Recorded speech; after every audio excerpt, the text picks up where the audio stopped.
Olá, vamos fazer um comentário sobre a árvore da vida. Nós hoje vamos pegar duas Sefirot e a terceira Sefirá, que foi incluída posteriormente. De que nós estamos falando? Nós estamos falando das 10 emanações da árvore da vida. Aqui eu fiz um gráfico bem resumido do que é a complexidade da árvore da vida com as 10 emanações, que estão em forma de círculo, e os 22 canais de ligação entre as emanações.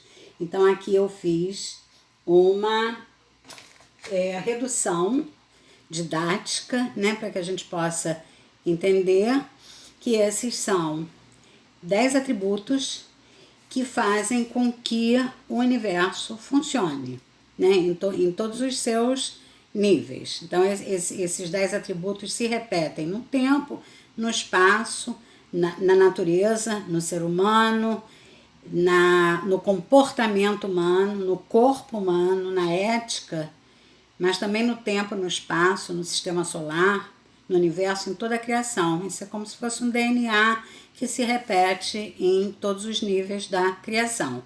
São 10 atributos, né, que não vamos falar de todos, quer dizer, em outros vídeos já falamos de alguns, mas hoje eu vou me concentrar em 2 ou 3. Então, nós vemos aqui, os 10, eles são realmente numerados dessa maneira, porque as 10 emanações, elas são representativas na criação dos 10 números primordiais, né, de 1 a 10.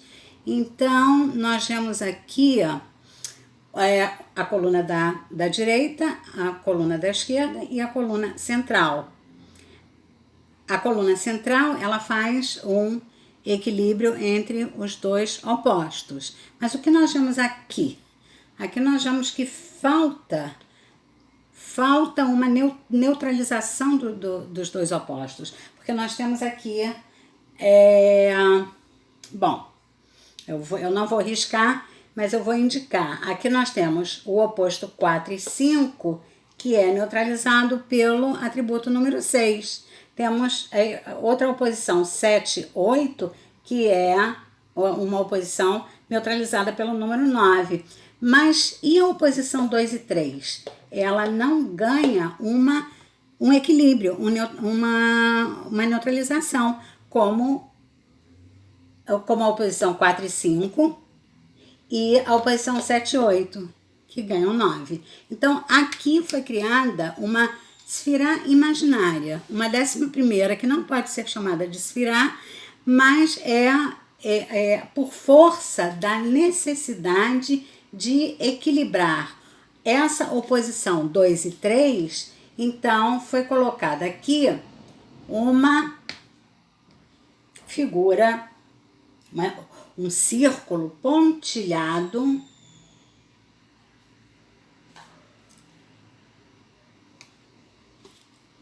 para indicar a possibilidade de harmonização entre essa oposição 2 e 3. E eu quero falar justamente, então nós temos 10 Sefirot e uma 11ª que foi colocada posteriormente como um apoio, né, como um suporte ou com uma possibilidade de ascensão espiritual. E eu quero falar justamente dessa oposição e com essa neutralização com um 10º. Então, esse triângulo aqui, com um 11º elemento, que não podemos chamar de Sefirá, ou podemos chamar de meia Sefirá, ou de pseudo-Sefirá, e ela vem sempre pontilhado, ela vem sempre em destaque. Então, temos aqui a oposição 2 e 3 e a 11ª Sefirá. Então, o que nós vamos fazer agora? Cada esfera, cada emanação dessa, quer dizer que emanação nós vamos passar a chamar de Sefirá. mesmo radical por coincidência parecido ou não, parecido com esfera. Sfirá, então, esses círculos são emanações, são atributos, nós vamos chamar de sfirá, no singular, sfirot, no plural. Então, cada sfirá dessas 10 ou 11 tem uma função na criação e em nós também, né? Mas eu vou falar desse triângulo, dessas 3 aqui, então eu vou ampliar. Vamos fazer assim. Lembrando, né, aqui a árvore, com toda a sua complexidade, ela não tem, essa é a árvore original, ela não tem, né, a 11ª, a pseudo, a meia sfirá, ela não recebeu ainda, né, porque é uma abordagem posterior. Então, eu vou ampliar esse triângulo aqui como é possível e vou falar desses 3 atributos. E por que motivo eu escolhi esses 3 atributos? Porque eles são, não sei nem qual é a palavra, parecidos, porque eles são análogos, porque eles têm afinidade. Por isso eu escolhi esse triângulo hoje. Posso falar de outro triângulo outro dia. Então, ampliei aqui esse triângulo. Aqui era o número 2, era a 2ª emanação. Aqui a 3 e aqui viria a ser a 11ª, mas que não é numerada. Nem vou deixar ela pontilhada assim. Então, temos aqui a 2ª emanação, a 3ª emanação, que eu disse que nós chamaríamos de sfirá, 2ª sfirá, 3ª sfirá, e a 11ª, que funciona, existe, né, de forma pontilhada, imaginária. Ela não é da árvore original, mas ela é da árvore com uma outra abordagem posterior. E aceita, quer dizer, ela é uma unanimidade, essa árvore com a 11ª sfirá. Por que eu pensei em falar dessas 3 emanações, dessas 3 sfirot? Por que elas têm afinidade? Porque as 3 têm a ver com o saber. Né? Quer dizer, dos 10 atributos da árvore da vida, o 2 e o 3, o 2º e o 3º, tem a ver com o saber. E a 11ª também, por força, né, por necessidade de equilibrar esse tipo de saber da 2ª sfirá com o tipo de saber da 3ª sfirá, Chokhmah e Binah, foi criado um 3º viés do saber que nós já vamos entender. Então, vamos considerar a coluna da direita, ela é chamada de ativa.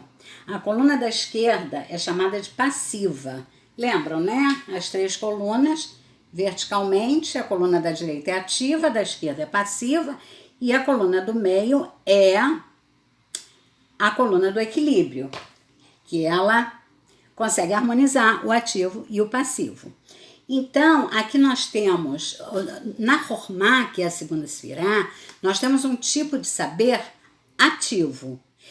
E na 3ª sfirá, na 3ª emanação, nós temos um tipo de saber passivo. E aí, o que é isso? Né? O ativo é a sabedoria. Nós vamos Chokhmah.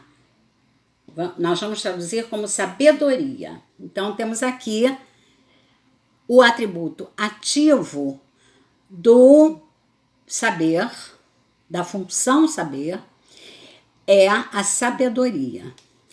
E o atributo passivo da função saber é a compreensão, né? Aí dá para perceber que é passivo mesmo, porque é interno, né? Então, vamos chamar de compreensão. Em hebraico, Chokhmah, sabedoria, e Binah, entendimento, ou compreensão, pode ser entendimento também. Binah, eu acho que é mais entendimento do que compreensão. Mas é nesse sentido, é nessa direção. Entendimento ou compreensão. Temos aqui.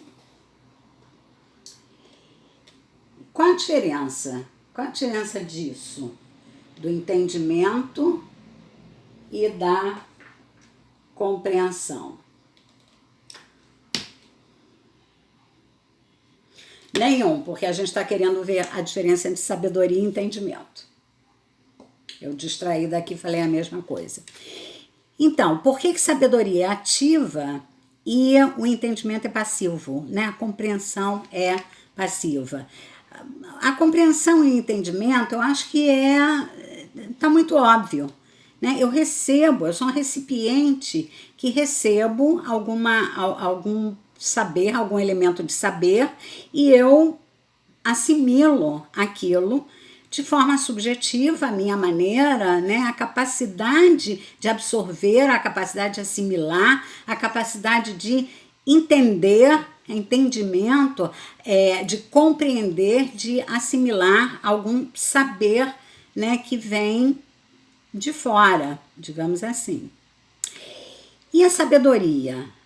E o aspecto ativo da função saber. Esse é mais difícil de entender, porque aí seria um saber supremo, né? Um saber pré-existente, digamos assim. Seria um saber pré-existente ou um saber criador, né? Então, eu gosto de explicar Chokhmah, sabedoria, como a capacidade de criar algo do nada.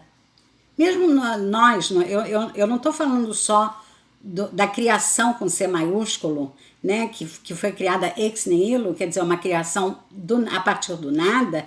Eu estou dizendo da capacidade humana de criar alguma coisa do nada, alguma coisa que não existia antes ou que pré-existia, mas que ninguém sabia, parecido com o plano das ideias de Platão.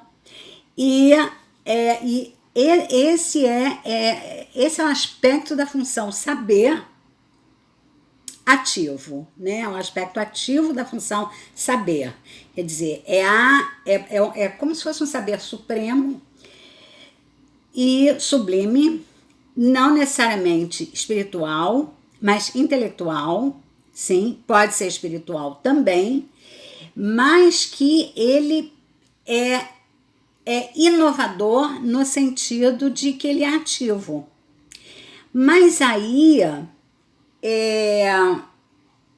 o que é o ideal? O ideal é o caminho do meio. O ideal é que a pessoa tenha os dois.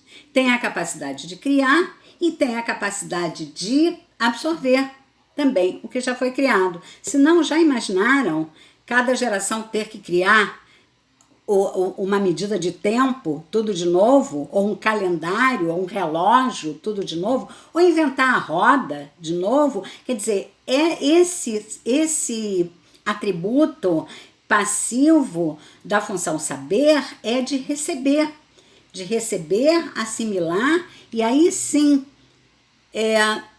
usar a criatividade. Então existe uma diferença entre esses dois termos. Vamos usar os termos em português mesmo, dá para perceber. Sabedoria, Chokhmah, o saber ativo, seria criação. E o entendimento seria criatividade. Existe uma diferença entre criação e criatividade. A criação é ativa, no sentido de que ela extrai alguma coisa a partir do nada. E a criatividade é uma, digamos assim, uma assimilação que passa pelo subjetivo e pode até ganhar um outro significado, mas é alguma coisa de recepção porque ela está no pilar passivo da árvore da vida. E esse pontilhado aqui, essa esfera pontilhada, o nome dela é Da'at, que é, em português, conhecimento. O ideal é que a pessoa, ou que a natureza, ou que a planta, né, ou que os seres vivos, animados, inanimados, o que for, tenham a função ativa e a função passiva. Então, qual seria o equilíbrio entre a função ativa do saber, que é a Chokhmah, né, a criação, a função passiva do saber, que é Binah, o entendimento. Qual seria esse equilíbrio? O conhecimento, Da'at. Da'at quer dizer conhecimento.